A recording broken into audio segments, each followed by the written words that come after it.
Atención Colombia a esta cifra tan triste y horrible que nos comparte Gustavo Petro y que nos tiene que llevar a alertarnos aún más como país.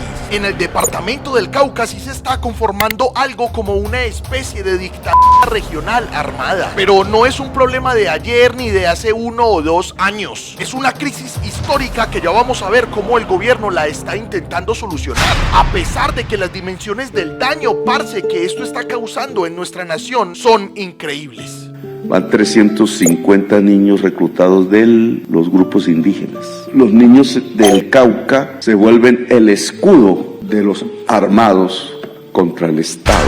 350, eso para mí es un delito de lesa humanidad. No sé bien cómo tipificarlo porque eso es rehenes. Un niño no es un combatiente, es un rehén, lo han cogido, lo ponen a hacer cosas. Cuando es uno, es un rehén. Cuando son varios, es una toma de rehenes. Y cuando es todo el tiempo, es una toma sistemática de rehenes. El gobierno de Gustavo Petro, ante contextos tan dolorosos como el aquí mencionado, ha creado una iniciativa llamada Misión Cauca, que busca pacificar el territorio, por supuesto con presencia de autoridades para mejorar la seguridad, pero sobre todo con la ejecución de los grandes proyectos que desde hace mucho necesita el departamento. Esto con el fin de detener el ciclo de violencia. Reducir desigualdad social como mecanismo para reducir también realidades de violencia. Vamos a seguir escuchando a Gustavo Petro y lo que está proponiendo, pero antes vamos a compartir esta información. Porque es que departamentos como el Cauca, más que territorios en conflicto, lo que son es territorios de economías ilícitas, en donde las oportunidades legales, si es que las hay, no son rentables. Es ahí donde los mercados de la coca y del oro ilegal se apoderan de todo. Pero a veces ni siquiera el dinero producto de ese actuar ilegal se queda en el territorio, sino que se va para el exterior. Eso es lo que se llama quedarse con el pecado y sin el género.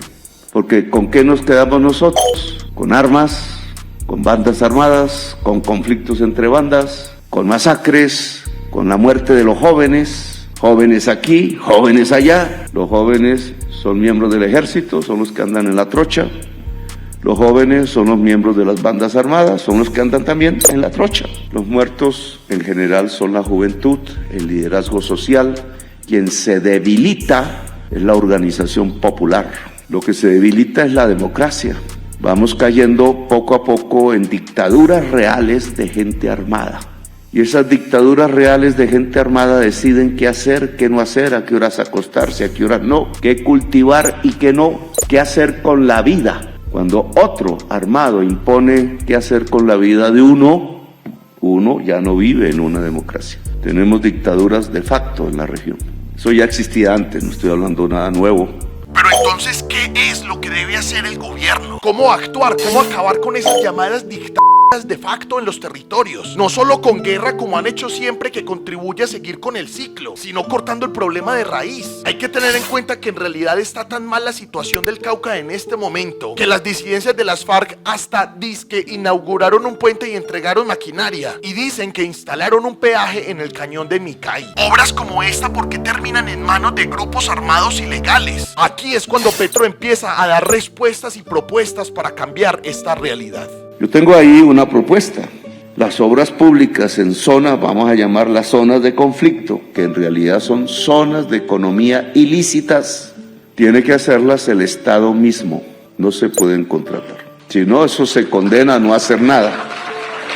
El Estado mismo a través de sus instrumentos. ¿Cómo hacer una carretera, una obra civil, se llama así? Pero ¿cómo hacerla en una zona de conflicto? Y voy a poner como ejemplo el cañón del Micay. Pues no se puede hacer sino con el ejército. Y entonces aquí el ejército tiene que tener una transformación, en mi opinión. O la armada, no estoy hablando exclusivamente de una de las armas. La derecha la critica. Ojo, empezamos a hablar entonces de la transformación necesaria del funcionamiento de las Fuerzas Armadas del Estado. Son ellas y no los grupos armados ilegales los que tienen que estar en esas obras. Y finalmente no solo estar, sino realizarlas, ejecutarlas ellos mismos. No significa esto que el ejército pierde su tarea fundamental desde la fuerza de garantizar seguridad y protección a los colombianos, no. Sino que además de eso se le añade un enfoque con el que en zonas de de alta peligrosidad aportarán a la transformación de ese territorio desde la ejecución de obras que nadie se atreve a realizar y que cuando alguien acepta realizarlas históricamente sin acompañamiento del Estado, pasa lo que acabamos de ver que hicieron las disidencias de las FARC en el cañón de Micay. Se apropian de las obras, se extorsionan, las obstaculizan, etc. Y entonces, ¿quién hace esa carretera? La plata está, eso se llama el presupuesto nacional, la hace el ejército. Si el ministro de Transporte no mueve el batallón de ingenieros, que ahora tienen que ser batallones, pues no se hace la carretera, estamos hablando carretera. La hace el narco, entonces el narco se va ganando la población. Si el narco se gana la población, los niños pasan a las armas. Si los niños pasan a las armas, no se puede bombardear.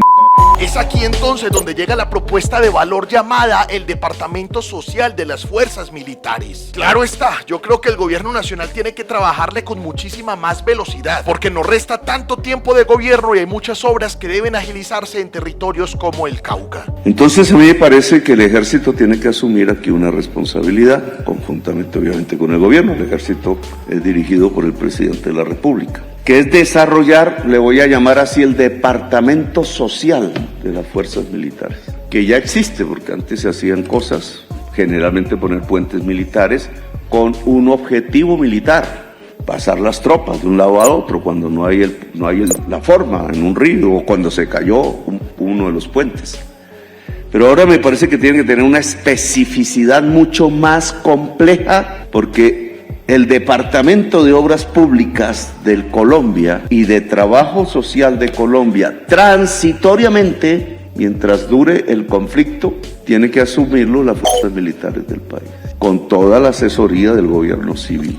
Entonces, primera tarea de esta reunión de la misión Cauca, como se le ha llamado, es el ejército a las obras públicas.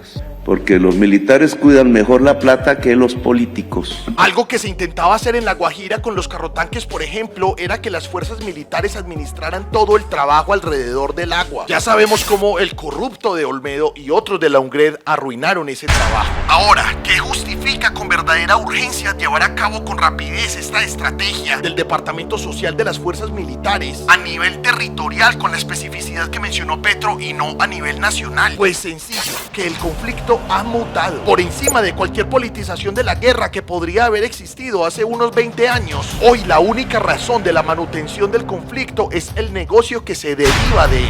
Y ese negocio 100% fragmentado con decenas de actores armados dispersos se ha adueñado de territorios en específico, no buscando escalar a nivel nacional su poder armado, como quizás pasaba antes, sino buscando explotar ese territorio en específico a más no poder, con el único fin de obtener capital de los mercados ilícitos. Esto por supuesto va de la mano con la intención que también tienen de parar el progreso de esos territorios para que obviamente no se les obstaculice esa generación de capital ilegal. En esta otra fase del conflicto, como lo dice Petro, se necesita entonces llevar a cabo esa estrategia de transformación de las fuerzas militares. Pero si estamos de acuerdo en que el conflicto violento de Colombia ha cambiado de fase, ya no es nacional, se acabó eso, no hay una guerra nacional, no hay una estrategia nacional, ni a favor de tomarse el poder, ni en contra de tomarse el poder, eso ya no existe. Hay business y business.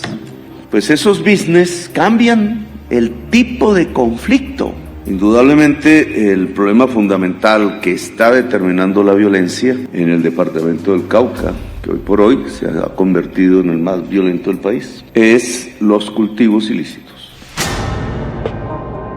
¿Qué opina de la estrategia que propone Gustavo Petro para llegar al Cauca con las Fuerzas Armadas? Que trabajen duro por gestionar la seguridad directa y explícitamente, por supuesto, pero también que trabajen por la garantía de la ejecución de obras, que grupos armados ilegales no permiten que avancen o se apropian de ellas con extorsión, con amenazas y con muerte. Se da cuenta de que la no ejecución de estas obras lo que hacen finalmente es prolongar también el ciclo de la violencia en esos territorios, ampliando las desigualdades sociales y el poder de los armados, que ¿Qué más propondría usted para afrontar este tipo de crisis en departamentos como el Cauca? ¿Cómo será que por fin en estos territorios podemos cortar más rápidamente el conflicto? Recuerde dejar su opinión en un comentario y amenizar debates alrededor de estos temas tan importantes de país. Ya saben que yo soy Hernán Muriel y que les agradezco con el corazón su apoyo constante a la comunicación alternativa y a Cofradía para el Cambio.